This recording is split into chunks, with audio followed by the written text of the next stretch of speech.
Hello दोस्तों, कैसे हो आप सभी का हार्दिक स्वागत है हमारे यूट्यूब चैनल अंशुरुत क्लासेस में। जैसे कि हम रोजाना ग्रुप डी वालों के लिए स्पेशल टॉप 6 क्वेश्चन की श्रृंखला को लेकर चल रहे हैं, उसी को आज आगे बढ़ाते हुए आज का हमारा पहला क्वेश्चन है 108 भाग 36 गुणा 4 प्लस 2.5 गुणा 4 भाग 0.5 माइनस 10 का मान होगा। ठीक है, इनके बोर्ड मास बेस्ड क्वेश्चन दोस्तों। तो पहले इसमें सबसे पहले हम भाग को सोल्व करते हैं, डिवाइड को।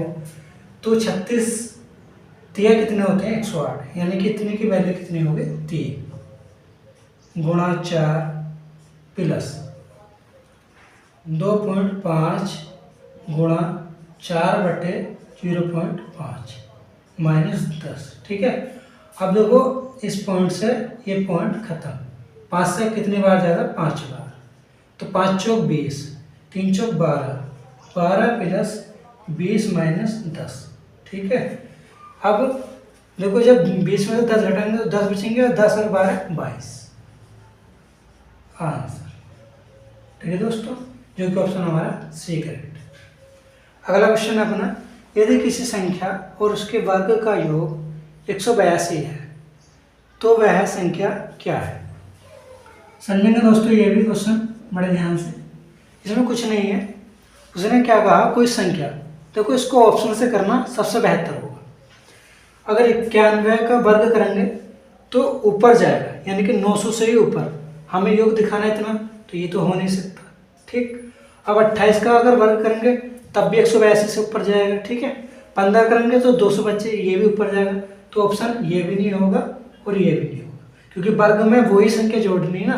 तो जब वर्ग ही ऊपर जा रहा है और उसका योग तो वो तो इससे ज़्यादा हो जाएगी। तो यानी कि अब देखो 13 अगर ऑप्शन हम मानते हैं तो 13 का वर्ग कितना होता है 169। अब इसमें क्या कह रहा है, वही संख्या जोड़ दो, 13 ही जोड़ दो, तो रिजल्ट क्या आना चाहिए 182। ठीक है, तो देखो 9 और 3 12 का 2 हासिल लगा 1, 6 और 1 7 और 1 8, यानी 182 बराबर 182। तो कह सकते हैं ऑप्शन हमारा बी बिल्कुल करेक्ट है। ठीक है, आई समझ में आया होगा।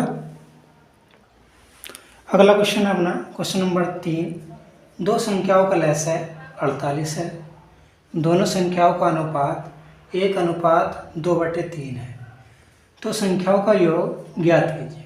ठीक है दोस्तों, समझेंगे दोस्तों। पहले तो इस अनुपात को सिंपल में कर लेते हैं। ठीक है, देखिए 1:2/3।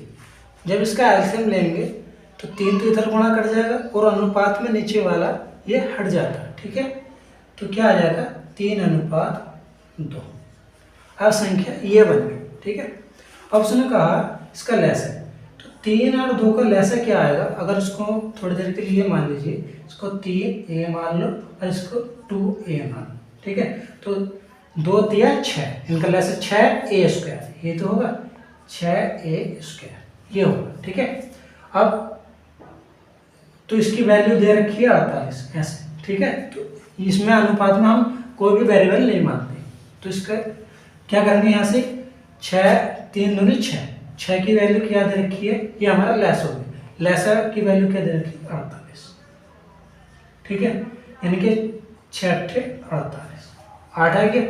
अब पूछा हमसे योग कितना है, 3 और 2 5, 5 योग हो गया। जब 1 यूनिट की वैल्यू 8 है तो 5 की वैल्यू कितनी होगी, 5 की भी 8 से गुणा कर देंगे, 8 पंजे 40, ये हमारा आंसर है। ठीक है दोस्तों, जो कि ऑप्शन हमारा बी करेक्ट। इनका योग क्या आ गया 40, क्योंकि इनका योग 5 है, 1 यूनिट की वैल्यू 8, तो 5 की वैल्यू 8 से गुणा कर देंगे 40। ठीक है, अगला क्वेश्चन है, 4 वर्ष पूर्व ए और बी की आयु का अनुपात 4:5 था। अब से 8 वर्ष बाद ए और बी की आयु का अनुपात 11:13 होगा। उन दोनों की वर्तमान आयु का योग ज्ञात करो। ठीक है, तो समझेंगे दोस्तों। इसका शॉर्ट ट्रिक ही बताएंगे, लॉन्ग वाला नहीं बताएंगे। ठीक है, एक्स वाला सिस्टम सही नहीं। अब देखो यहाँ लिखेंगे 4 ईयर एगो, 4 वर्ष पहले उनके आयु का अनुपात दे रखा था 4:5 5, ठीक है। और 8 वर्ष बाद यानी 8 वर्ष बाद उनके आयु का अनुपात क्या दे रखा है? 11:13। ऐसा सवाल मैंने पीछे क्लास में बताया था, फिर समझेंगे। तो क्या करते हैं, ये पहले और बाद अगर ये सेम सेम होते, बाद बाद होते तो इनको घटाते। अभी पहले बाद है यानी ऐसा समझिए ये कोई लाइन है, ठीक, इससे 8 वर्ष बाद ये और 8 वर्ष पहले, तो यहाँ तक जाने के लिए उसको 4 प्लस हो गए यहाँ तक जाने के लिए, ठीक है। तो यानी कि इसको बाद ही बनाने के लिए, पहले बनाने के लिए इन दोनों को जोड़ लेते हैं। 8 और 4 कितना होगा? 12। और इनका अंतर लेते हैं, इनका अंतर कितना होगा? 2, ठीक। अब इनकी क्रॉस मल्टीप्लाई करते हैं और उनको आपस में घटा देते हैं, यानी कि 13 चौका 52, 11 पंजे 55, 55 माइनस 52, ठीक है। तो ये कितना हो गया ये, यानी कि 12 गुणा 2 बटे 55, 52 ये 3, 3 चौक 12, 4 दूनी 8, यानी कि 1 यूनिट की वैल्यू कितनी हो गई? 8। तो अब हम पहले चाहे तो इससे आंसर निकालो, चाहे इससे, कोई इससे से निकल जाए, ठीक है। तो हम अब 4 वर्ष पहले से निकाल रहे हैं, इसमें अगर 4 से 8 से गुणा करेंगे तो कितनी आ गई? एक ही आयु कितनी होगी? 8 चौक 32, और बी की आयु कितनी होगी? 40, ठीक है। अब उसने कहा 4 वर्ष पहले, हमें पूछा क्या उसने? वर्तमान आयु। तो वर्तमान में लाने के लिए मान लो मेरे आज उम्र 25 साल है, तो अब से 4 वर्ष पहले क्या होगी? 21 वर्ष। तो हमें वर्तमान लाने के लिए वो 4 क्या करेंगे? ऐड कर देंगे। तो 32 प्लस 4 ये आ गया 1, कितना आ गया? 36, और बी 40 प्लस 4 ये कितना आ गया? 44। इनका योग पूछा तो इनका योग कितना आ गया? 80, ठीक है। आंसर जो कि ऑप्शन हमारा दे रखा है बी, करेक्ट, सही है। आई ऑप्शन में आया होगा। अगला क्वेश्चन है अपना, एक आदमी एक वस्तु को 20% लाभ पर बेचता है। यदि उसने वह 20% कम पर खरीदी होती और 5 रुपये कम पर बेची होती तो उसे 25% का लाभ होता, वस्तु का क्रय मूल्य होगा, ठीक है। समझेंगे दोस्तों। मान लो कोई वस्तु 100 रुपये की है, ठीक है। कोई वस्तु क्या है? 100 रुपये की है। जब 20% लाभ पर बेचेगा तो कितने में बेचेगा? 120, ठीक है। अगर उसने 20% कम में खरीदी होती तो कितने की खरीदी होती? 80 की, 80 रुपये की, ठीक है। अगर 5 रुपये कम पर बेची होती तो उसे कितना होता? अगर वो 5 रुपये कम पर बेचता तो 25% का लाभ होता। तो लाभ या हानि किस पर होती है? किराए पर, ये किराए। तो इस पर 25% की फ्रैक्शन वैल्यू क्या होती है? 1/4, यानी कि 4 रुपये पर 1 रुपये का लाभ। तो बेच कितने में रहेगा? 5/4, ठीक है। तो 4 से काटेंगे इसको, 4 से कितनी बार कटेगा? 20 बार, 20 पंजे 100, ठीक है। यानी कि 25% लाभ पर वो 100 रुपये में का लाभ होता है जब वो 20 रुपये कम में खरीदता। तो वैसे इनका किराए और विक्रय का अंतर कितना है? यानी कि 20 रुपये कम, 20 रुपये कम में खरीदे और वह 20 रुपये कम में बेचता, यानी कि 120 में खरीद रहा और वो 100 में बेच रहा है तो 120 रुपये कम में बेचता। वैसे बेच कितने में कम में रहा? 5 रुपये का, ठीक है। तो इसको 100 बनाने के लिए 5 से गुणा करेंगे, क्योंकि किराया बनाना 100% बनाने के, तो इसको भी 5 से गुणा कर दो, कितना क्या? 25 रुपये, ठीक है। तो उसका किराया मूल्य क्या आ गया? 25 रुपये, 25 रुपये आंसर। किराया हमने क्या माना था? 100 रुपये, ठीक है।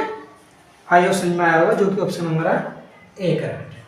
अगला क्वेश्चन है अपना, एक राशि पर 25% की वार्षिक दर से 12 महीनों का साधारण ब्याज 935 रुपये है, राशि का मान बताओ, ठीक है। तो समझेंगे दोस्तों, आपने फॉर्मूला तो पढ़े होगा, SI बराबर PRT/100, ठीक है। पर हम इससे करेंगे नहीं। अब देखो मूलधन क्या होता है? 100%। तो मूलधन होता है 100%, ठीक है। मूलधन कितना होता है? 100%। तो एस आई क्या होता है, ये तो 100% हो गया, RT%, यानी कि एस आई बराबर होता है